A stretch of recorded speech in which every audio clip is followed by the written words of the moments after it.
É de minha autoria um projeto de lei que tem nesta casa, que pede a renegociação de dívidas do FIES.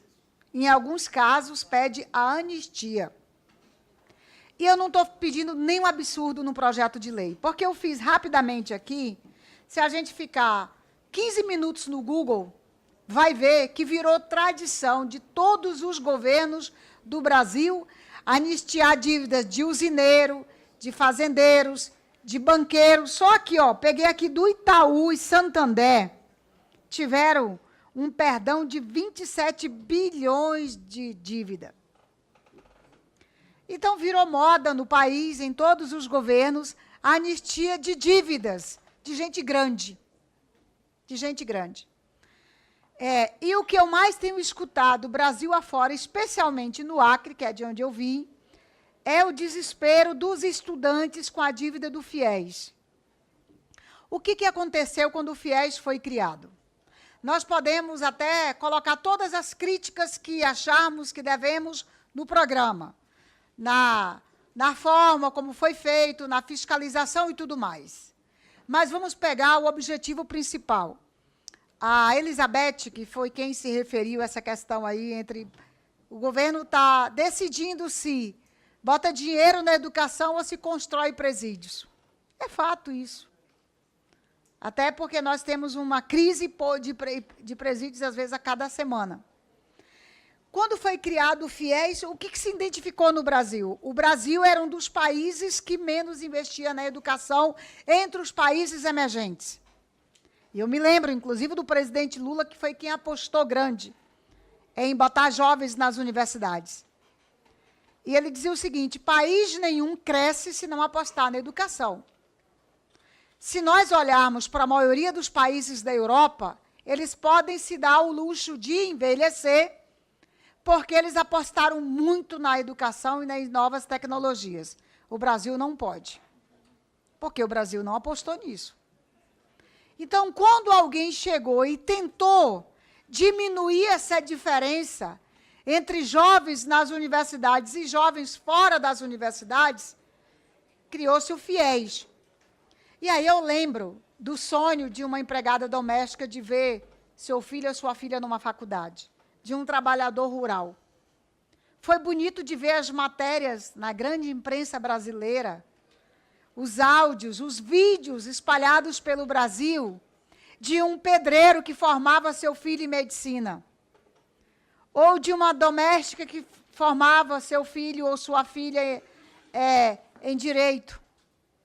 Aliás, de formaturas, nos últimos 10 anos, eu diria, as imagens mais bonitas são exatamente dos pobres formando seus filhos doutor em alguma coisa.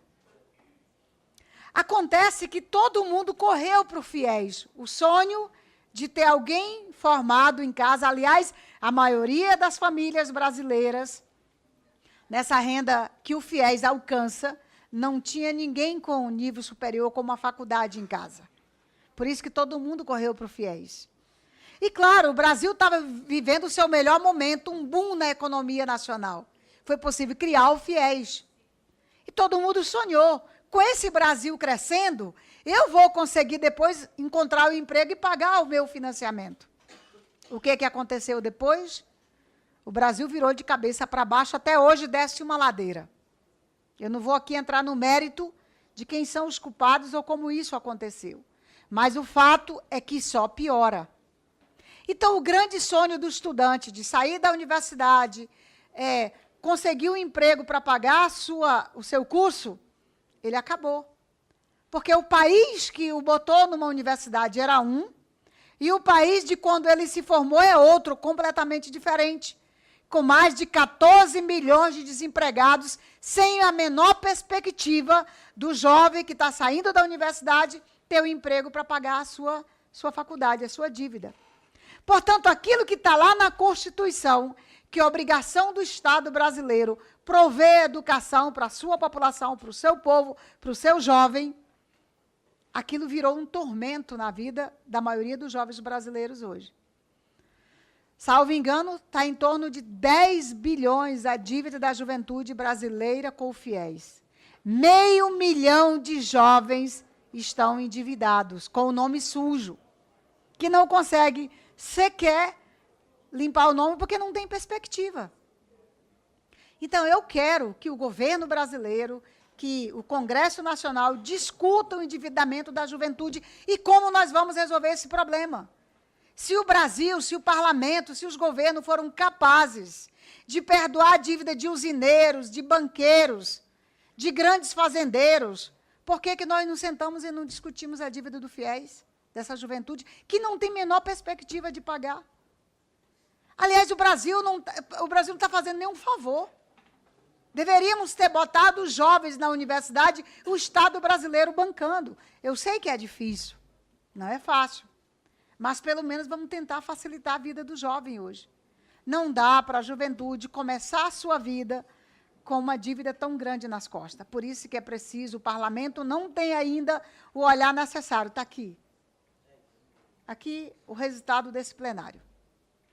A importância que se dá para um debate tão importante. Para a educação. A educação virou um problema hoje em mais de 500 mil de famílias brasileiras, porque procuraram dar uma formação para os seus filhos e hoje a família inteira está endividada. Então, é preciso a gente encontrar uma saída.